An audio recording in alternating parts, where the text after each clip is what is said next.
Hajimemashite. Watashi no namae wa Muhammadu Rabbani Feburiano Tomasimasu. Banito yobarete imasu. Indonesia no Jobujawa no Suraki nishini suleimasu. Kotoshi wa Jukyusai desu. Sumi wa Sakao Surukoto desu. Kajoku wa Yonuni imasu. Ryoshin to imoutoto watashi desu. Isoken me kanbaritai to omoimasu no de dojo yoroshiku onegai itashimasu. Nihongo dorekurai benkyou shite imasu ka?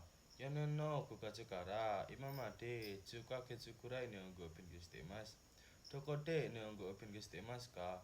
明るい学校で日本語を勉強しています。一つクラスは何人いますか？一つクラスは12人います。女性は何人いますか？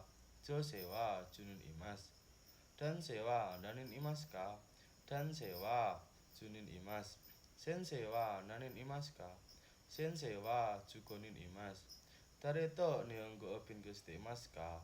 友達と先生と日本語を勉強しています。どうやって日本語を勉強していますか？まず、ひらがなとカタカナを書いて、そして漢字を覚えます。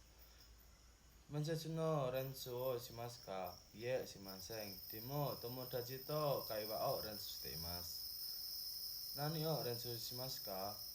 会話を練習しています。日本語はどうと言いますか？日本語は難しいですけど楽しいです。1日に何時間くらい日本語を勉強しますか？1日に9時間くらい日本語を勉強しています。学校で7時間くらい日本語を勉強しています。そして家で2時間くらい日本語を勉強しています。学校終わってから何をしますか？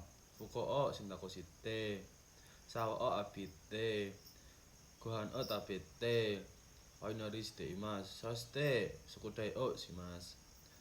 何曜日から何曜日までですか？月曜日から金曜日までです。休みの日は何をしますか？午前10時から10時まで父の田んぼで手伝います。そして午後3時から5時までサッカーをします。仕事の経験か教えてください。すみません、社長様。私は高校に卒業したばかりですから、だから仕事の経験がまだありません。でも3年前から今まで父の田んぼで手伝います。だから農業の経験があります。質問がありますか？はい、あります。この会社で長く働くために大切なことは何ですか？はい、以上です。失礼します。